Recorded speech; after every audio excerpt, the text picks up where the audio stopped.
Sheikh Mahege, cha kumalizia, ulizungumza kwa msikiti uliokuepo unaswalisha awali ulikuwa ni wa familia. Ndiyo. Na tunajua kwamba msikiti ukishakuwa msikiti manake ni mali ya Allah Subhanahu wa Ta'ala. Watu Waislamu wengine wanasema kabisa mimi nikienda mkoa wote nikikosa pa kulala basi nitalala msikitini. Ndiyo. Kwa maana ndio sehemu yenye usalama na sehemu yenye uhakika. Kwa sasa hivi unahisi kasumba hiyo ya kusema kuwa msikiti wa Allah imeshaondoka kwa dhana hiyo, kwa sababu misikiti mingi imemilikishwa na familia, kwa maana huu msikiti wa familia yetu, na ndio maana baadhi ya maimamu wanatolewa na wenye nguvu kwa maana ya familia? Naam, misikiti hii hapa pana jambo gumu, swali gumu umeniuliza hili, lakini kwa kupitia baraka za mabwana wakubwa niweze kuligusa kidogo, lakini naogopa sana radi za watu. Mwenyezi Mungu Subhanahu wa Ta'ala amesema ndani ya Qur'ani, wa annal masajida lillah. Aya hii ndio watu wengi wanaitumia kuona kwamba misikiti ni ya Mungu. Ukweli wa mambo, misikiti bwana sio ya Mungu. Misikiti sio ya Mungu, bali misikiti imeandaliwa kwa ajili ya kumwabudu Allah Subhanahu wa Ta'ala. Na aya hii wa annal masajida lillah, hapa pana vitu vimeondoshwa. Vimeondoshwa hapa, pana mudhafu wa uqima almudhafu ilayhi siju maqamahu, pana vitu vya kilugha muda utoshi wa kuvigusagusa, lakini pana vitu vimeondoshwa.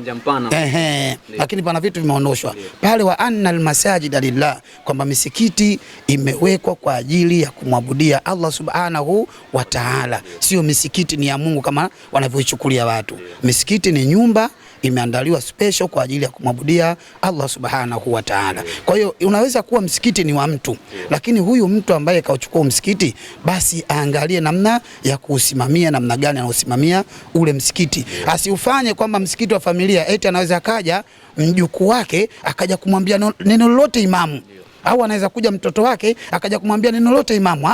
Hivi tutakuwa tunakosea. Kweli msikiti utabakia kwa familia. Ushamkabidhi imamu, basi imamu ndio bosi wa msikiti huo kwa muda huo, na wewe utabakia kuwa ni mlezi wa msikiti. Nyinyi ambao mmetoa nini wakfu, mtaangalia namna gani msikiti unaendeshwa, pesa zinapatikana vipi, maimamu wananufaika vipi, basi. Lakini muda ule imamu pale ndio anakuwa bosi wa ule msikiti. Kwa hiyo simtume ndugu yako vile, baba ndo katoa wakfu, babu ndo katoa wakfu. Unamkuta kijana anakwenda kumwambia neno lote imamu. Wewe imamu nini? Wewe unafanya nini hapo? Huu msikiti wenyewe wa kwetu. Msikiti katoa babu. Hili inakuwa ni tatizo. Kwa hiyo wale ambao wanaotoa wakfu basi waziambie familia zao kwamba jamani, hiki kituo tumekitoa kwa ajili ya kuabudiwa Allah Subhanahu wa Ta'ala, na huyu tulimkabidhi ndio mkuu wa kituo hiki na yeye ndio bosi wa kituo hiki. Sisi kama ni sehemu tu ya walezi kuangalia maslahi namna gani kituo kinakwenda. Kama unamkuta imamu anakwenda kinyume na kanuni, basi mwanza mkaona kwamba imamu tupishe. Lengo akienda kinyume na taratibu zenu na taratibu zenyewe zio za kidini, isiyo kwamba za kifamilia, sio za kifamilia. Isiwe mtu labda anatoa mawaidha akawa anazungumza mambo labda ya mambo ya siri, anazungumza labda anasomesha, kuna mwingine anachukizwa tu. Sasa anasomesha elimu hiyo eti elimu ambayo anazungumza sehemu za siri. Imamu anazungumza sehemu za siri kwa kupitia maiki. Na kwa nini anazungumzia kuchamba kwenye maiki? Kwani hafanyi kwa siri? We bwana, sasa namna hiyo dini watu watapataje faida? Kuna watu wapo msikitini wanapata faida, lakini kuna watu wamezungukwa na msikiti hawaji msikitini. Kwa kupitia ile maiki ambayo unaizungumza imamu, wale wanapata faida kule watu wengine. Na hili niwaambie hata wale watu wanaosema kila kitu bid'a, katika bid'a kubwa ni maiki ambazo sisi tunazitumia. Hata hivi vipaza sauti tunavyotumia ni bid'a, lakini wanachuoni wetu wapenzi wenye elimu nyingi wakasema bid'a imegawanyika sehemu 2 au 3. Bid'atun hasan na bid'atun kabia. Hivi vitu tunavyovitumia mimi na wewe hivi sasa ni bid'a, lakini bid'atun hasan kwa sababu Mwenyezi Mungu Subhanahu wa Ta'ala anasema ndani ya Qur'ani, waf'alul khaira la'allakum tuflihun. Fanyeni ile jambo lolote ambalo lina khairi kwenu nyinyi. Waf'alul khaira, hii hapa na alifu na lam ya istighraq liljinsi, hii kwamba imemeza vitu vyote. Fanyeni kile chochote ambacho mnaona kitakuwa na maslahi ya nini, ya Uislamu. Fanyeni jambo ambalo haliendi kinyume na nini, na Allah Subhanahu wa Ta'ala na Mtume Muhammad sallallahu alaihi wasallam. Hilo Mungu anatuhimiza kwamba fanyeni. Kwa hiyo vitu vingine Mtume hakuvifanya, lakini ni vya kheri kwetu sisi tunafanya. Mfano kujenga misikiti mizuri kama hivi, mfano kutumia maiki, vitu ambavyo Mtume hakutumia wala sahaba, lakini mfano mashindano ya Qur'ani, vina faida nyingi. Vitu vyote kwetu sisi unavikuta vina faida kubwa.